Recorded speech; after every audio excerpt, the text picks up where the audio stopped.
Detroit, Michigan, November 2005, on East 7 Mile Road, where abandoned houses stood like broken teeth in a decaying smile, a woman's carefully constructed daily routine became the thin line between survival and disappearance. Sarah Martinez never missed her evening jog through Palmer Park. Every Tuesday and Thursday at sunset, rain or shine, she would lace up her running shoes and follow the same 2-mile loop that took her past the old oak trees and back to her small apartment on Woodward Avenue. This wasn't just exercise for Sarah. It was therapy, meditation, and her lifeline to sanity after 18 months of divorce proceedings that had turned her world upside down. At 32, she was rebuilding her life one careful step at a time, and this routine was sacred.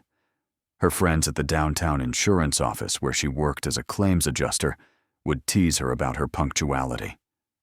"You could set a clock by Sarah," they'd say, watching her pack her gym bag at exactly 4:30 every Tuesday and Thursday. But Sarah's precision wasn't quirky. It was survival. After 3 years of marriage to Marcus Rodriguez, a man whose charm had slowly curdled into control, she had learned that predictable routines meant safety. When you knew exactly where you were supposed to be and when, it was harder for dangerous people to catch you off guard. The divorce had been finalized 2 weeks ago, and Sarah was finally beginning to breathe again. Marcus had moved across town to Highland Park, and the restraining order was holding. The house they'd shared in Corktown had been sold, the assets divided. She was free, truly free, for the first time in years. Her small studio apartment near downtown was modest, but it was hers. The locks were strong, the neighbors were friendly, and Marcus didn't know the address. On this particular Thursday evening, the November air was crisp and sharp, carrying the scent of wood smoke from someone's fireplace. Sarah loved autumn in Detroit, the way the dying light painted everything golden, the way the empty lots filled with fallen leaves that crunched satisfyingly under her feet. As she stretched against the park's brick entrance, she felt that familiar surge of gratitude for her freedom. She had no way of knowing that across the park, hidden behind the wheel of a dented gray pickup truck, Marcus Rodriguez sat watching her through binoculars. He'd been tracking her routine for 3 weeks now, learning the pattern that Sarah thought kept her safe. In his mind, the divorce papers were just bureaucratic nonsense. Sarah was still his wife, and it was time to bring her home. The routine that Sarah thought protected her was about to become the very thing that put her in the gravest danger of her life. But sometimes, the thing you think will destroy you becomes the thing that saves you. Sometimes, knowing your enemy's patterns matters more than hiding from them. As Sarah began her jog into the gathering dusk, neither she nor Marcus could have predicted that this seemingly ordinary evening would begin a 13-month ordeal that would test every ounce of courage, intelligence, and determination she possessed. What neither of them realized was that someone else had been watching too, and that person was about to change everything. Detroit Police Detective Ray Thompson was 3 hours into a double shift when the call came in. Another domestic dispute on the east side, probably nothing more than neighbors arguing over a parking space or someone's music being too loud. In November 2005, Detroit was averaging nearly 1 murder per day, and the understaffed police department was drowning in cases that actually mattered. A missing person report for an adult who'd been gone less than 12 hours barely registered on their priority list. Marcus Rodriguez had planned everything with the methodical precision of a man who'd spent months thinking about nothing else. He knew Sarah's routine better than she knew it herself. He knew she always took the same path through Palmer Park, always paused at the same bench to retie her shoes, always exited through the same gate on the 7 Mile roadside. What he hadn't counted on was the witness. Mrs. Dorothy Washington, 73 years old and sharp as a tack, lived in the house directly across from where Marcus had parked his pickup truck. She'd been watching him through her kitchen window for the better part of an hour, growing increasingly suspicious of the man who sat motionless behind the wheel, never getting out, never starting the engine. When she saw him suddenly spring into action as a lone female jogger approached, something in her gut told her to pay attention. Sarah never saw him coming. She was lost in her thoughts, mentally planning her weekend, when Marcus stepped out from behind a cluster of oak trees near the park's eastern exit. The shock of seeing him, the man she'd been running from for over a year, froze her in place for the crucial 2 seconds he needed. "Sarah, baby, we need to talk," he said, his voice carrying that familiar tone of forced calm that she'd learned to fear more than his outright anger. He was blocking her path, his 6-foot frame positioned between her and the street. Behind him, she could see his gray pickup truck, engine running. "I have a restraining order, Marcus," she managed to say, her voice barely above a whisper. "You're not supposed to be anywhere near me." He laughed, the sound bitter and cold in the November air. "Restraining order? That's just a piece of paper, Sarah. We both know that. Now come on, let's go home and work this out like adults." Mrs. Washington watched from her window as the man grabbed the jogger's arm. She saw the woman try to pull away, saw the brief struggle that ended when the man produced something from his jacket, a small black object that made the woman go very still. Mrs. Washington's arthritis forgotten, she hurried to her phone and dialed 911, her shaking fingers struggling with the numbers. The chloroform-soaked rag was Marcus's backup plan, something he'd researched online during the long, bitter nights after the divorce was finalized. Sarah managed one weak cry for help before the chemical overwhelmed her senses and the world went dark. Marcus carried her limp form to his truck with the casual ease of a man loading groceries, glancing around to make sure no one was watching. But someone was watching. Mrs. Washington was giving the 911 operator a detailed description of the gray pickup truck, including a partial license plate number she'd managed to glimpse. The operator, overwhelmed by more urgent calls flooding in from across the city, marked it as a possible domestic disturbance and added it to the growing stack of low-priority incidents. When Sarah woke up, she was in a place that would haunt her dreams for the rest of her life. The basement of Marcus's new house in Highland Park was a cramped, windowless concrete box that smelled of dampness and despair. Her hands were zip-tied behind her back, her ankles bound with duct tape. Marcus sat in a folding chair across from her, watching her come to consciousness with the patient attention of a scientist observing an experiment. "Welcome home, wife," he said, his voice carrying a terrifying gentleness. "I know you're confused right now, but this is where you belong. This is where you've always belonged." The transformation was complete. The man she'd married, who'd once brought her flowers and made her laugh, was gone. In his place sat something cold and calculating, something that spoke of possession and control with the casual certainty of someone discussing the weather.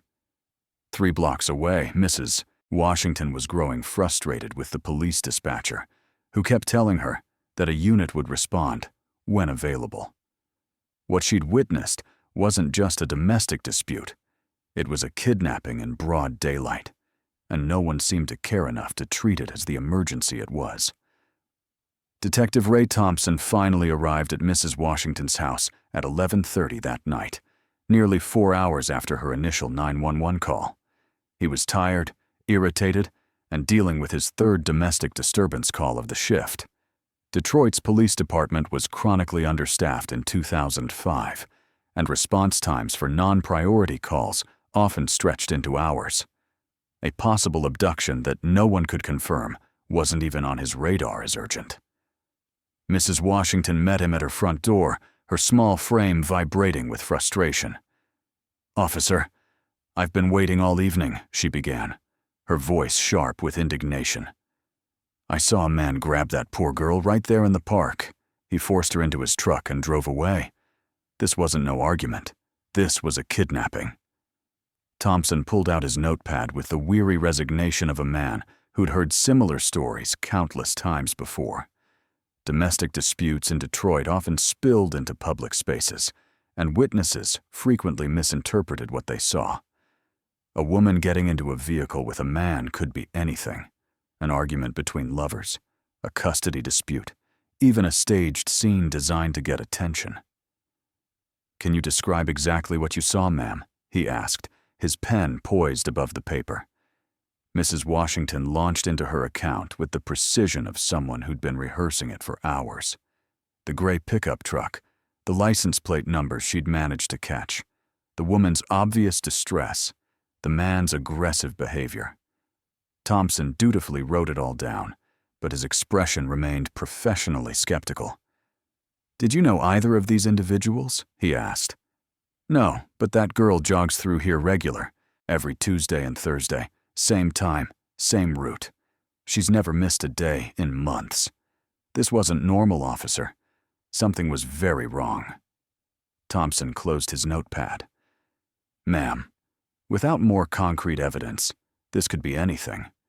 Could have been a couple having an argument. Could have been someone giving a friend a ride. Could have been 100 different things that looked worse than they were." Meanwhile, 3 miles away in Highland Park, Sarah was discovering the true dimensions of her new reality.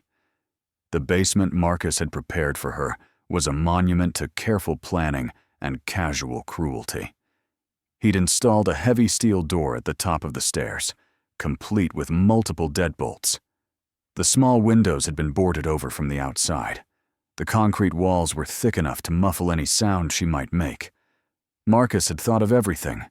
There was a bucket in the corner for her basic needs, a thin mattress on the floor, and a small table where he'd placed a few bottles of water and some stale crackers. It wasn't designed for comfort. It was designed for control, for survival at the most basic level, while he decided what to do with her. "You brought this on yourself, Sarah," he told her during one of his visits, his voice carrying that familiar tone of reasonable explanation that she'd learned to dread during their marriage. "If you'd just been willing to work things out like adults, none of this would have been necessary. But you had to get lawyers involved. You had to make it complicated." Sarah had learned not to respond to these monologues. During their marriage, she'd discovered that engaging with Marcus's twisted logic only fed his need for control. Silence was safer, even if it felt like swallowing broken glass. The most terrifying part wasn't the physical confinement. It was the methodical way Marcus discussed their future together. He spoke about their reconciliation as if it were inevitable, as if her kidnapping were merely a temporary misunderstanding that would eventually be resolved to everyone's satisfaction. "I've been thinking about what went wrong between us," he said during another visit, sitting in the folding chair he'd positioned just outside her reach. "I think the problem was that I gave you too much freedom, too many choices. Some people, Sarah, they need structure. They need someone to make the hard decisions for them." Back at the police station, Mrs. Washington's report was filed as a suspicious incident and added to the stack of low-priority cases that might be investigated if time permitted. No bolo was issued for the gray pickup truck. No effort was made to canvass the neighborhood for additional witnesses. The system that was supposed to protect Sarah Martinez had looked at her disappearance and decided it wasn't worth their attention. The woman who had always been so careful about her routines, so precise about her safety measures, had vanished into a bureaucratic black hole where good intentions met institutional indifference. And indifference won. Marcus Rodriguez had learned the art of invisibility through years of careful observation. During their marriage, Sarah had never suspected the methodical way he cataloged her fears, her weaknesses, the precise pressure points that would make her comply. Now, in the concrete confines of his Highland Park basement, that knowledge had become his most powerful weapon. The house itself was his greatest accomplishment, a modest 2-bedroom ranch that looked exactly like every other foreclosed property on the block. In a neighborhood where abandoned houses outnumbered occupied ones 3-to-1, Marcus had found the perfect camouflage. The previous owner had walked away when the mortgage payments became impossible, leaving behind a property that the bank had no interest in maintaining. Marcus had paid cash, using money from the divorce settlement that should have been Sarah's fresh start. Highland Park in 2005 was a city within a city, a pocket of urban decay that even Detroit's struggling police department treated as a lost cause. Response times here averaged over an hour for non-emergency calls, and many residents had simply stopped calling altogether. It was the perfect place for a man who needed the freedom to conduct his business without interference. Marcus had spent 3 months preparing Sarah's new home. The basement windows were sealed from the inside, with steel plates that he'd welded himself, working late at night when the neighbors wouldn't hear. He'd installed sound-dampening insulation between the floor joists, the kind used in recording studios. The heavy steel door at the top of the basement stairs was secured with 3 separate deadbolts, each requiring a different key.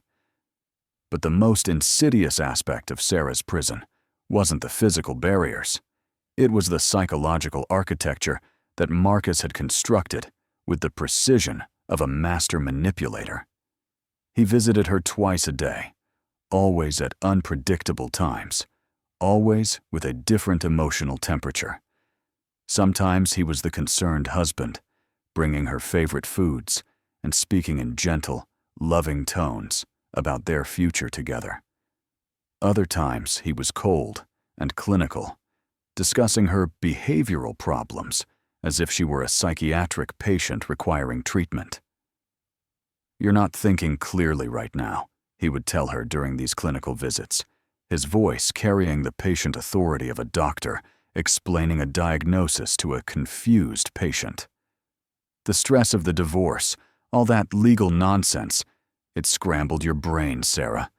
Made you think you wanted things that would only hurt you in the long run. Sarah had learned not to argue. During their marriage, she'd discovered that Marcus fed on conflict the way other people fed on food. Her anger, her tears, her desperate attempts to reason with him, all of it was fuel for his sense of control. In the basement, she developed a new strategy: complete emotional withdrawal. She would listen to his monologues with the blank expression of someone watching a television program in a foreign language, giving him no reaction to work with. This passivity infuriated Marcus in ways that her anger never had. He was accustomed to her responses, had built his entire system of control around her predictable patterns of resistance. Her silence was a new variable in the equation, something he hadn't planned for and couldn't manipulate. The neighborhood around them lived its life in blissful ignorance of the horror unfolding 3 feet below ground level. Children walked past the house on their way to school every morning. The mail carrier delivered bills and advertisements to the slot in the front door. Neighbors mowed their lawns and worked on their cars, the familiar sounds of suburban life playing out just yards away from Sarah's underground prison. Mrs. Washington, 3 miles away in her house across from Palmer Park, continued to call the police department every few days. Her reports had been filed and forgotten, buried in a system that measured success by the number of cases closed, not by the number of people actually helped. Sarah Martinez had become a statistic, a name in a file that would gather dust until the next budget review. Marcus had created more than a prison. He had constructed an entire alternate reality where he was the sole authority, the final arbiter of truth, and Sarah was nothing more than a problem to be solved through the patient application of superior will. But in the suffocating darkness of that basement, Sarah was learning something that Marcus had never counted on: that the human spirit, when stripped of everything else, becomes extraordinarily focused on the single task of survival. In the suffocating darkness of Marcus's basement prison, Sarah Martinez was undergoing a transformation that neither she nor her captor could have predicted. The terror that had initially paralyzed her was crystallizing into something far more dangerous to Marcus's carefully constructed world of control: cold, analytical observation. The woman who had once spent her evenings watching sitcoms and reading romance novels was now conducting the most important research of her life. Every sound Marcus made became data. Every habit he revealed became intelligence. Sarah was no longer just a victim. She was becoming a strategist, and Marcus Rodriguez was her primary subject of study. She learned his patterns with the precision of a scientist studying a lab specimen. Marcus worked the night shift at a Ford assembly plant in Dearborn, leaving the house every evening at 10:30 and returning home between 7 and 7:15 in the morning. This schedule meant Sarah had nearly 9 hours alone in the basement every night. 9 hours when the only barrier between her and freedom was the steel door at the top of the stairs. But Sarah's most crucial discovery was Marcus's relationship with alcohol. Like many night shift workers, he used beer to help him wind down after work. Sarah could hear the refrigerator door opening and closing above her, could track the rhythm of his drinking by the sound of bottles being opened and discarded. She learned to distinguish between Marcus at 7 in the morning, tired but alert, and Marcus at 10 in the morning, when the alcohol had done its work. The drunk Marcus was sloppy. He would stumble down the basement stairs to check on her, his movements uncoordinated, his speech slurred. During these visits, he would sometimes forget to lock one of the 3 deadbolts on the steel door. He would leave his keys on the kitchen counter instead of clipping them to his belt. Most importantly, drunk Marcus would pass out hard, sleeping so deeply that the house could have collapsed around him without waking him up. Sarah began timing these drinking sessions with the obsessive precision of someone whose life depended on the data. She used the dim light filtering through the crack under the steel door to mark the passage of time, creating a mental calendar of Marcus's habits. Tuesday through Thursday, he drank moderately, 3 or 4 beers spread over 2 hours. But Friday mornings, after the longest stretch of his work week, Marcus would drink himself into oblivion. The basement became her laboratory, and every object in it a potential tool. Marcus had stored years of accumulated junk down there, boxes of old magazines, broken appliances, tools that no longer worked, holiday decorations from Christmases past. Sarah cataloged everything, mentally sorting through the debris of his life for anything that might be useful. She discovered that Marcus had been planning her imprisonment for longer than she'd realized. Hidden behind a stack of water-damaged cardboard boxes, she found a collection of items that made her blood run cold, photographs of her taken from a distance, printouts of her work schedule, copies of her bank statements that he must have stolen during their marriage. He had been studying her just as intensively as she was now studying him.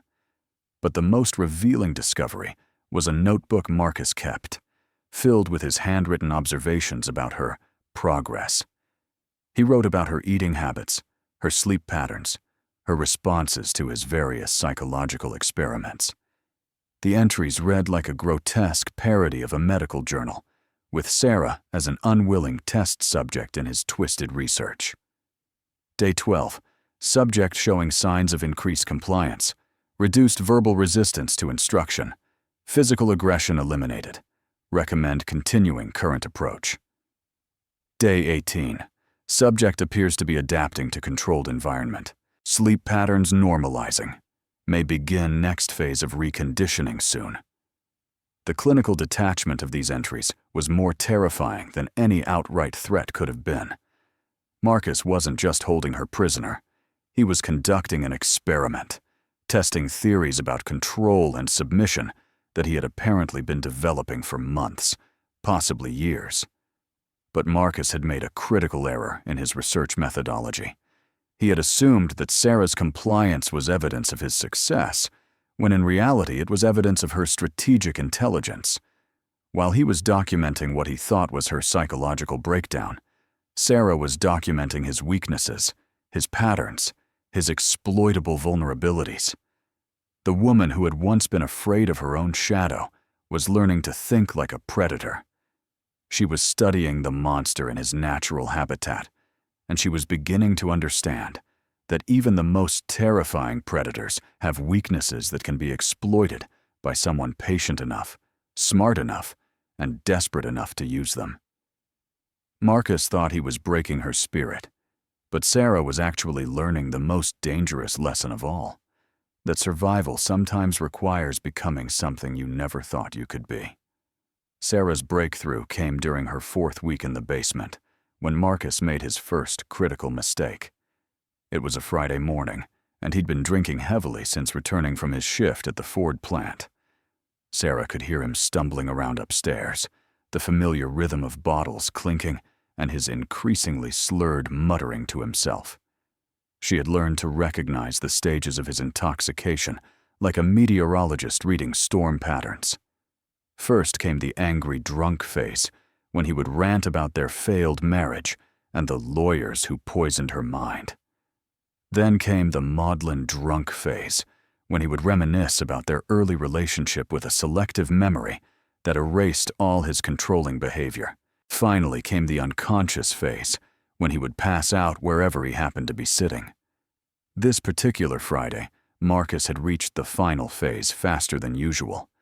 Sarah could hear his heavy breathing through the floorboards above her head, the deep, rhythmic snoring that meant he was completely unconscious. But something was different this time. She could hear something else, a faint, metallic jingling sound that seemed to be coming from directly overhead. It took her several minutes of careful listening to realize what she was hearing. Marcus had passed out in the kitchen, and his keyring had fallen from his belt onto the linoleum floor.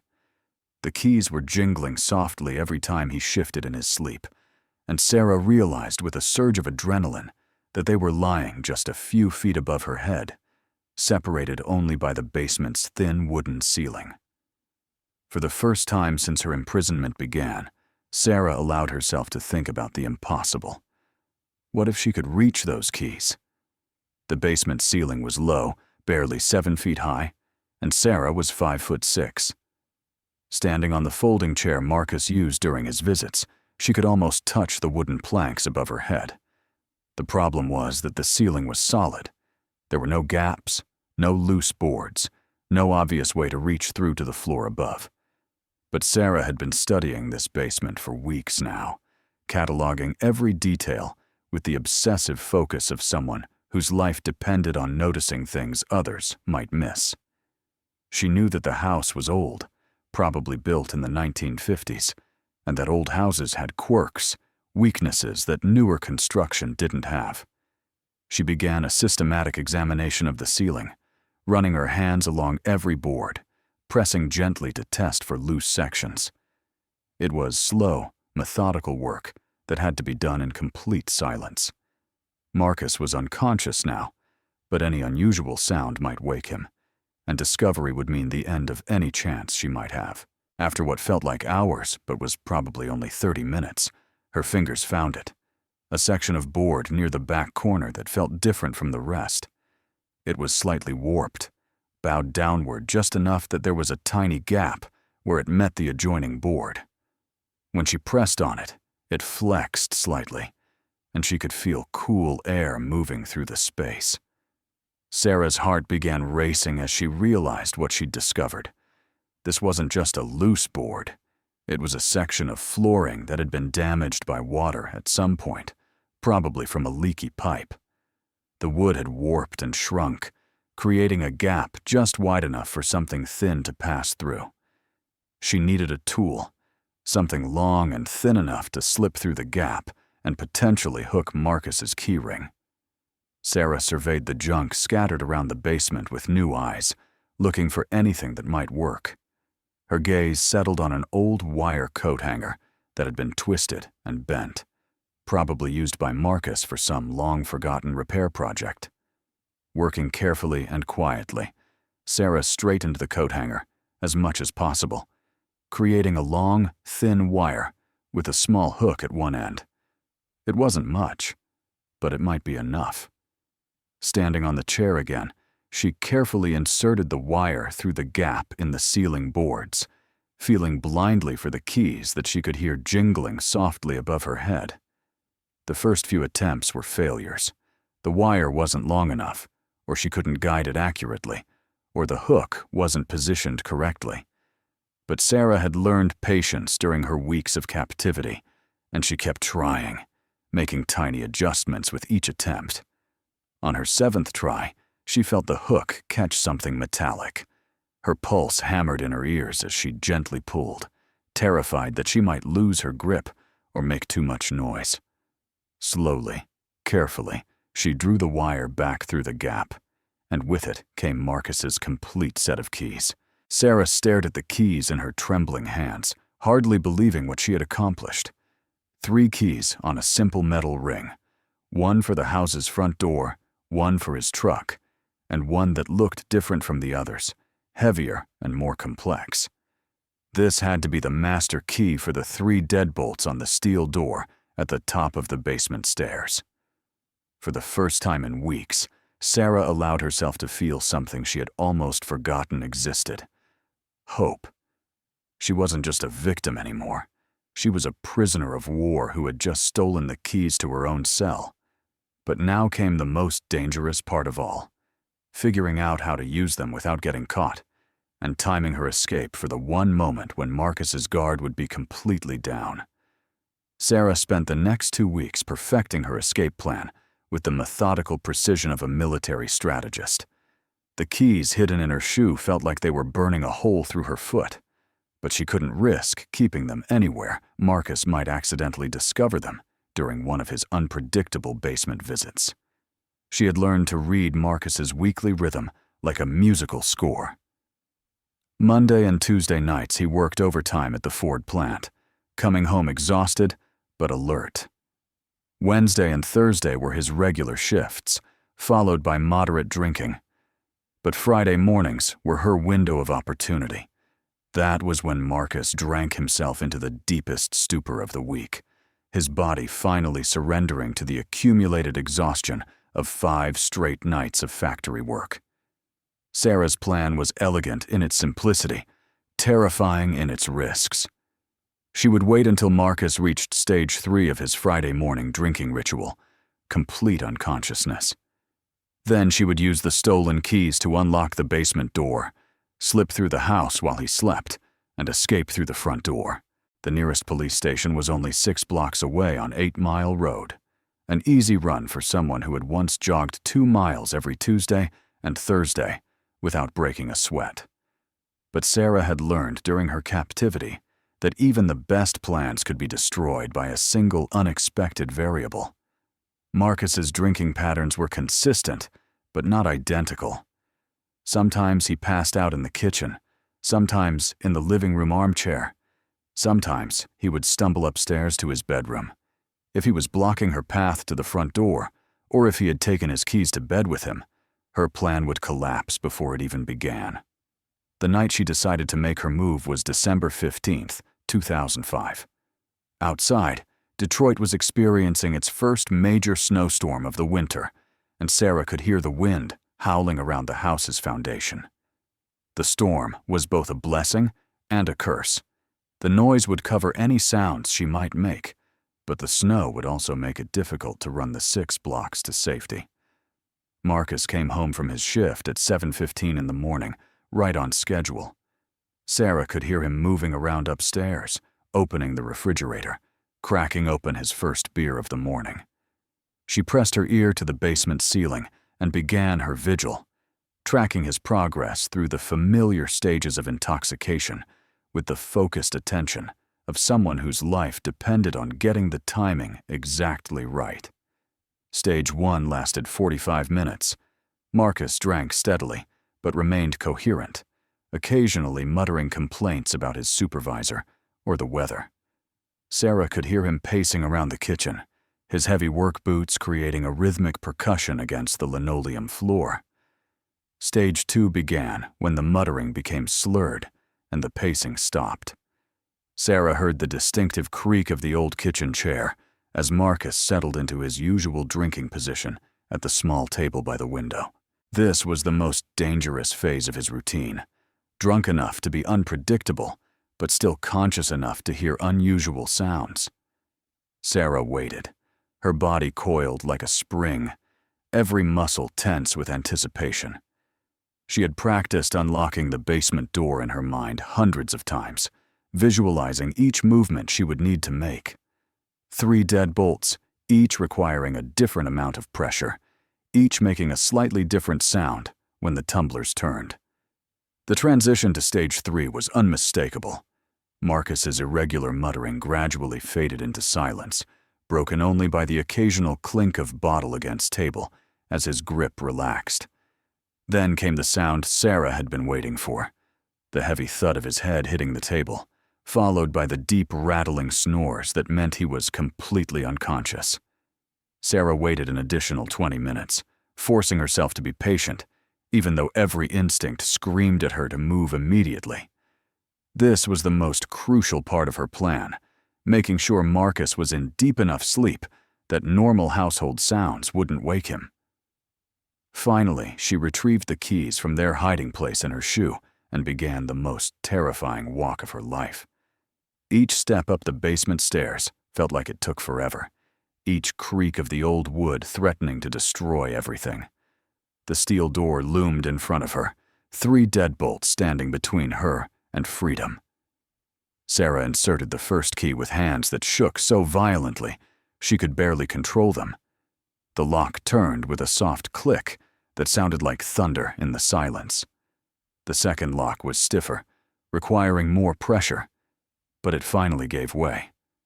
The third lock, the one closest to the door handle, turned so easily that Sarah almost lost her balance. The basement door opened into Marcus's kitchen, and Sarah found herself face to face with her captor for the first time in weeks. He was slumped over the small table, his head resting on his folded arms, surrounded by empty beer bottles. His breathing was deep and regular, the breathing of someone who wouldn't wake up for hours. Sarah forced herself to move slowly, placing each foot carefully on the kitchen linoleum. The front door was only 20 feet away, but it might as well have been 20 miles. Each step brought her closer to freedom, but also closer to the moment when a single wrong move could destroy everything. She was 3 steps away from the front door when Marcus stirred in his sleep, muttering something unintelligible. Sarah froze, her heart hammering so loudly she was certain it would wake him. But the moment passed, and Marcus settled back into unconsciousness, never knowing that his prisoner was standing just a few feet away, holding the keys to her own salvation. Sarah's hand trembled as she reached for the front door handle, her bare feet silent against the cold linoleum. Behind her, Marcus continued his drunken slumber, completely unaware that his carefully constructed prison was about to be destroyed by the very woman he thought he had broken. The irony wasn't lost on Sarah. After 6 weeks of captivity, freedom was now just a single turn of a door handle away. The front door opened with a soft whisper of hinges that sounded like a prayer being answered.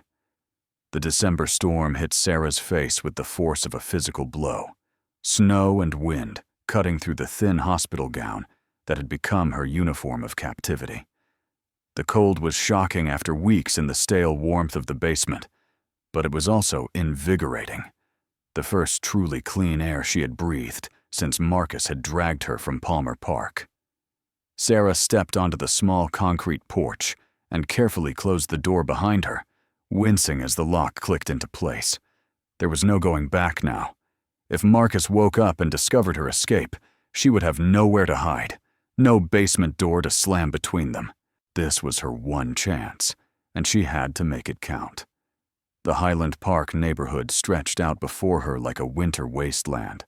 Streetlights flickered intermittently, casting eerie shadows on the snow-covered abandoned houses. Many of the structures were little more than burned-out shells, victims of Detroit's urban decay and the city's epidemic of arson. The few occupied houses showed no signs of life at 8 in the morning, their residents either at work or still asleep. Sarah's feet were already numb from the cold pavement, but she forced herself to move.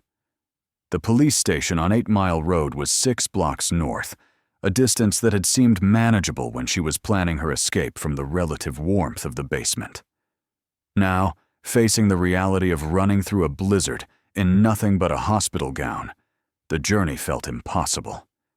She made it 2 blocks before she heard the sound that turned her blood to ice, a car engine starting behind her. Sarah spun around and saw Marcus's gray pickup truck pulling away from the curb in front of his house, its headlights cutting through the swirling snow like the eyes of a hunting predator. He had woken up. He had discovered her escape. And now he was coming after her with the methodical determination of someone who had planned for this exact contingency. Sarah ran. She ran like she had never run in her life, her bare feet slipping and sliding on the icy pavement, her lungs burning as the frigid air tore through her throat. Behind her, the sound of the truck's engine grew steadily louder as Marcus navigated the snowy streets, his headlights sweeping back and forth as he searched for her. The abandoned houses offered no refuge. Most had no doors, their windows covered with plywood, or simply gaping holes that let in the wind and snow. Sarah ducked behind a rusted car, her heart hammering so loudly she was certain Marcus would hear it over the sound of his engine. The truck crept past her hiding spot, moving slowly as Marcus scanned every shadow, every doorway, every potential hiding place. For a moment, Sarah thought she was safe. The truck continued down the street, its tail lights disappearing into the storm.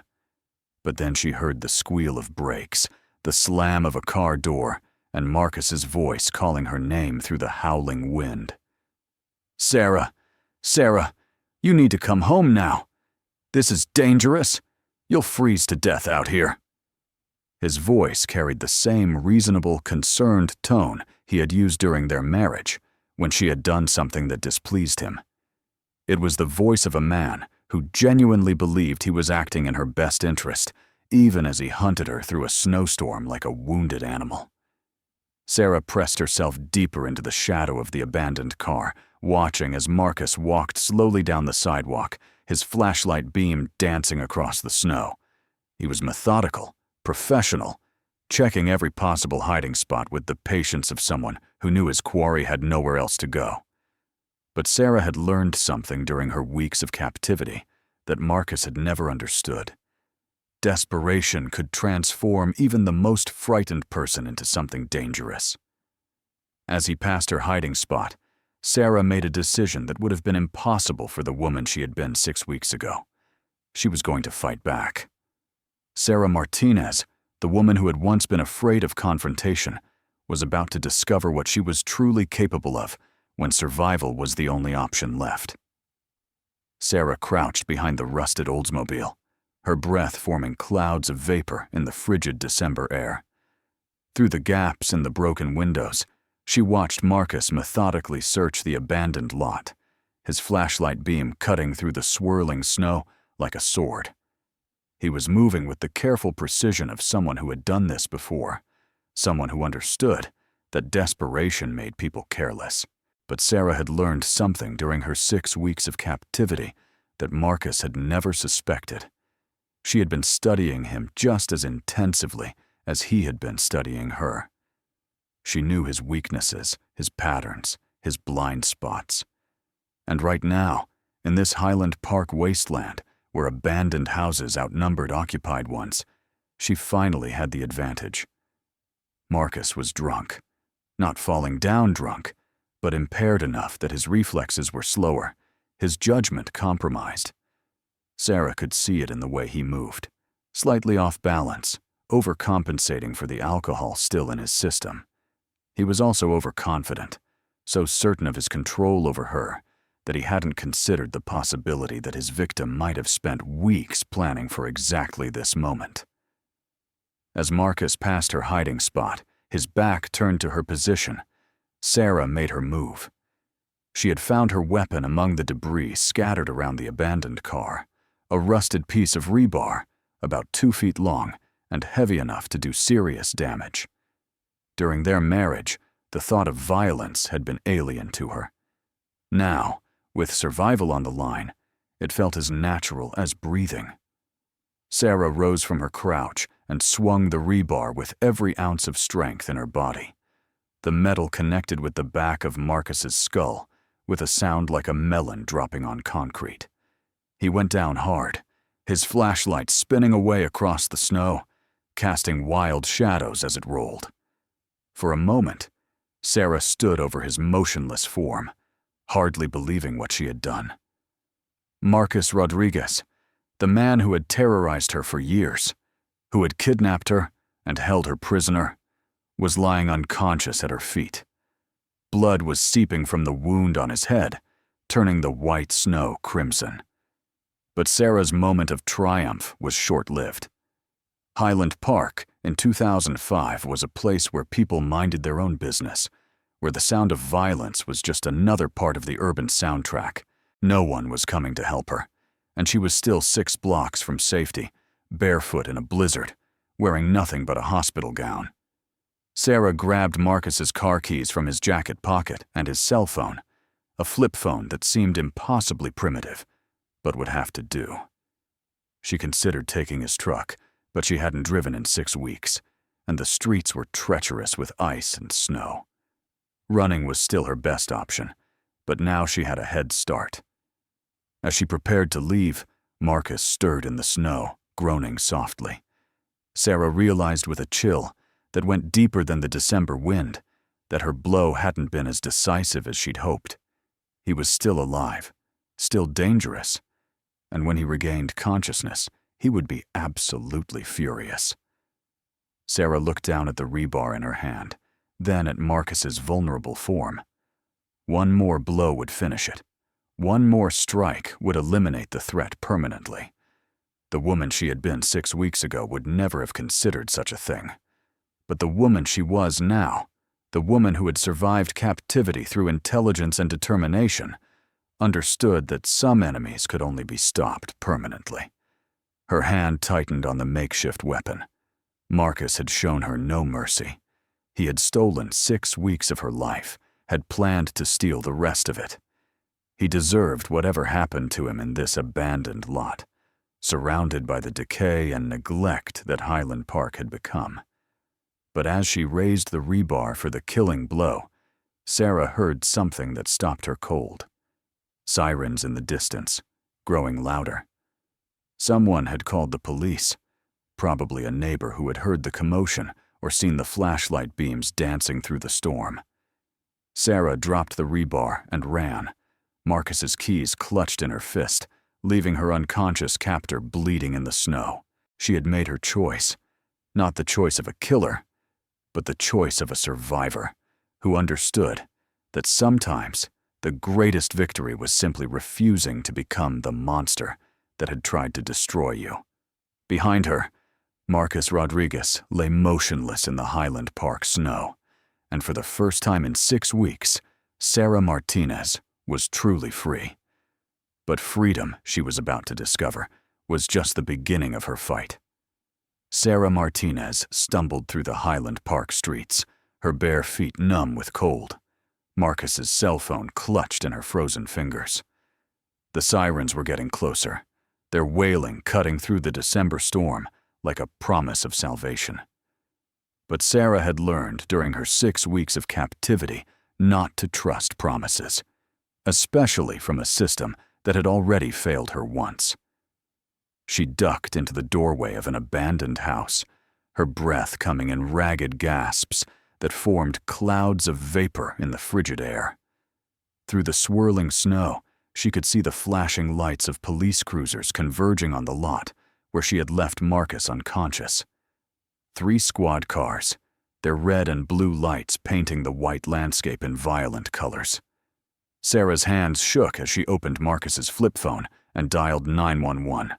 When the dispatcher answered, the words tumbled out of her in a rush. "This is Sarah Martinez. I was kidnapped 6 weeks ago from Palmer Park. My captor is Marcus Rodriguez, and he's lying unconscious in a lot on Glendale Street in Highland Park. I hit him with a piece of rebar. I escaped from his basement." There was a pause on the other end of the line. "Ma'am, can you repeat that? Did you say you were kidnapped 6 weeks ago?" "Yes. I've been held prisoner in a basement on Woodrow Wilson Street.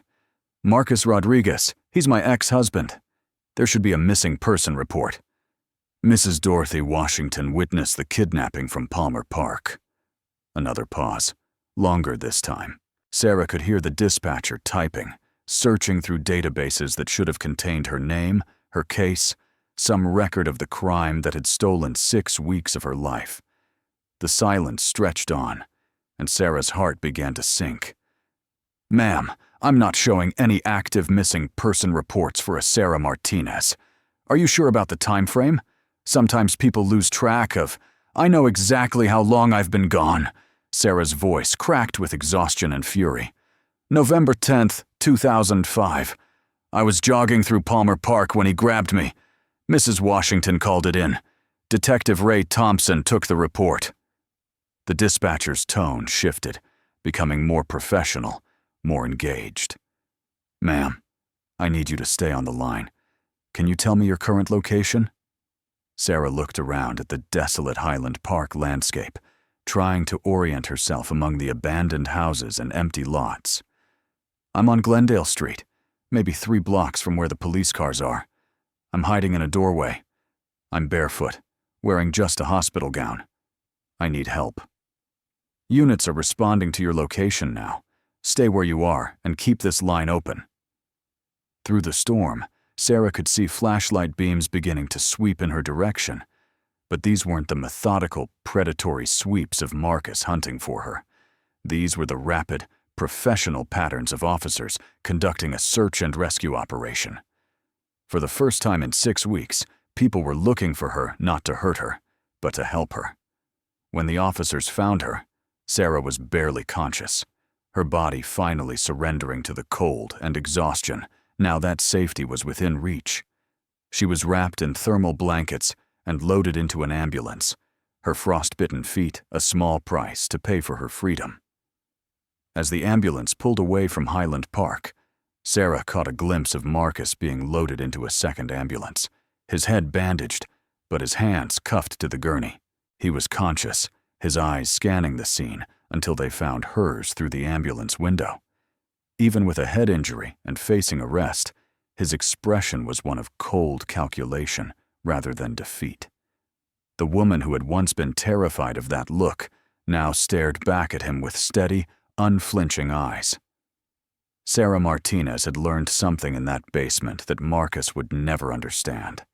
That survival wasn't just about living through the worst thing that could happen to you. It was about refusing to let that thing define who you became afterward. Marcus Rodriguez had tried to break her spirit and remake her in his image of the perfect, compliant victim. Instead, he had created his opposite, a woman who had discovered exactly how strong she really was.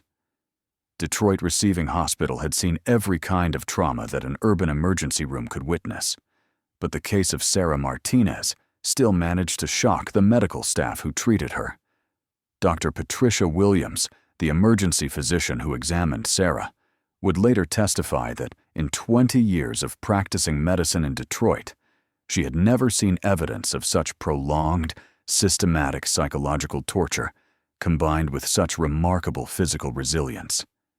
Sarah's body told the story of her 6-week imprisonment in clinical detail that no amount of coaching could have fabricated. The frostbite on her feet from running barefoot through the Highland Park snow. The muscle atrophy from weeks of forced inactivity in the basement. The stress fractures in her ribs from sleeping on concrete. Most telling of all were the precise geometric marks on her wrists and ankles, evidence of prolonged restraint that matched exactly with the zip ties and duct tape found in Marcus Rodriguez's basement prison. Detective Ray Thompson arrived at the hospital 3 hours after Sarah's rescue, his face a mask of professional shame. This was the same Detective Thompson who had dismissed Mrs. Dorothy Washington's frantic calls 6 weeks earlier, who had filed Sarah's disappearance as a routine domestic dispute that didn't warrant immediate attention. Now he was faced with the living evidence of his department's catastrophic failure. "Ms. Martinez," Thompson began, his voice carefully controlled, "I need to ask you some questions about your ordeal. I know this is difficult, but we need your statement to build the case against your captor." Sarah looked at him with eyes that had seen too much, survived too much, to be impressed by police authority anymore. You need my statement now? Where were you 6 weeks ago when Mrs. Washington called 911? Where were you when I was rotting in that basement while you decided my life wasn't worth investigating? Thompson had no answer that wouldn't sound like an excuse. The Detroit Police Department in 2005 was overwhelmed, understaffed, and dealing with a murder rate that made national headlines. Missing persons cases, especially those involving adults who might have left voluntarily, were routinely triaged down the priority list. But explanations weren't the same as justifications, and Thompson knew it. The case against Marcus Rodriguez was overwhelming in its thoroughness. Police found Sarah's prison exactly as she had described it: a concrete basement converted into a torture chamber with surgical precision. The notebooks containing Marcus's clinical observations about his subject, the stolen photographs and personal documents proving premeditation, the restraints, the soundproofing, the reinforced door with its triple deadbolts. But perhaps the most damning evidence was Marcus himself.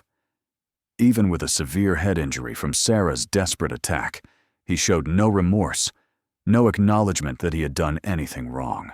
During his initial questioning, he repeatedly referred to Sarah as his wife and described her escape as evidence that she was having another episode and needed professional help to readjust to normal life.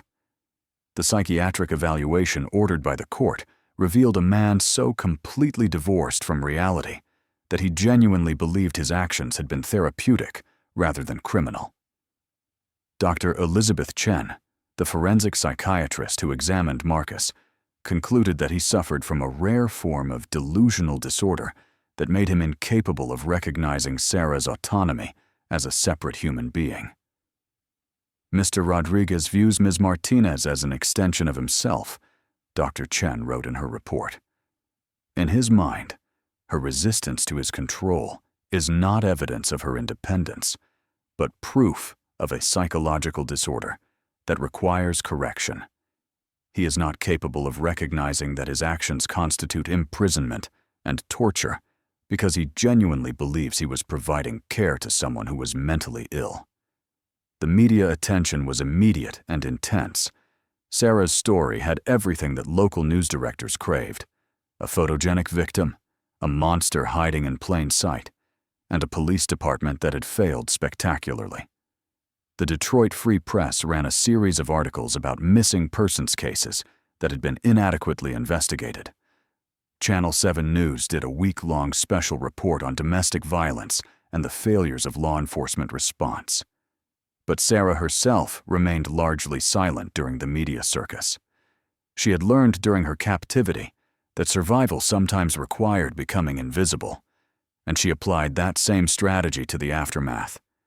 She gave her statements to police, cooperated with prosecutors, and then retreated into a careful privacy that she guarded as fiercely as she had once guarded her evening jogging routine. The woman who emerged from Marcus Rodriguez's basement was not the same woman who had been taken from Palmer Park 6 weeks earlier. Sarah Martinez had been transformed by her ordeal into someone harder, more suspicious, but also infinitely stronger. She had learned the most important lesson that any survivor could learn: that the only person she could truly depend on to save her life was herself. Marcus Rodriguez would eventually be sentenced to life in prison without the possibility of parole. But for Sarah Martinez, the real victory wasn't his punishment. It was the knowledge that she had refused to be broken by the worst thing that one human being could do to another. 2 years after her escape from Marcus Rodriguez's Highland Park basement, Sarah Martinez stood in front of a packed auditorium at Wayne State University, looking out at an audience of police officers, social workers, and domestic violence advocates. The woman who had once been afraid of her own shadow was now one of Detroit's most powerful voices for missing persons advocacy and police reform. Sarah had used her settlement from the city of Detroit, a substantial sum paid to avoid a lawsuit over the police department's failure to investigate her disappearance, to establish the Dorothy Washington Foundation, named after the elderly woman whose persistence had kept Sarah's case alive when everyone else had given up. the foundation specialized in cases that fell through the cracks of the system. Missing adults, whose disappearances were dismissed as voluntary, domestic violence situations that didn't fit neat categories, victims whose cases were deemed low priority by overwhelmed departments. "The system failed me," Sarah told the audience, her voice steady and clear. But more importantly, the system failed Dorothy Washington, a 73-year-old woman who saw a crime being committed and spent 6 weeks trying to get someone to listen to her. She was the real hero of my story, not because she saved me, but because she refused to let me be forgotten. The Detroit Police Department had undergone significant reforms in the wake of Sarah's case. Detective Ray Thompson, the officer who had initially dismissed Mrs. Washington's calls, had been reassigned to a desk job and eventually took early retirement. New protocols were established for handling missing persons cases, with mandatory follow-up procedures and better training on recognizing the signs of abduction versus voluntary disappearance. But Sarah's greatest victory wasn't institutional. It was personal. The woman who emerged from that basement had discovered something that Marcus Rodriguez could never have understood. That survival wasn't just about living through trauma. It was about refusing to let that trauma define the rest of your life. Sarah had learned to run again, though she never returned to Palmer Park. Instead, she found new routes through downtown Detroit, paths that took her past the Dorothy Washington Foundation's offices on Jefferson Avenue, past the courthouse where Marcus Rodriguez had been sentenced to life without parole, past the hospital where she had been treated after her escape. Each run was a declaration of ownership over her own life, a refusal to let fear dictate her boundaries. Marcus Rodriguez remained in Jackson State Prison, where he had become something of a curiosity among criminal psychologists studying extreme cases of domestic control.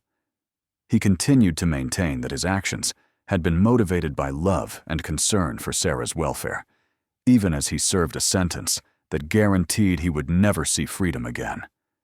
His delusions remained intact, his capacity for genuine remorse apparently non-existent.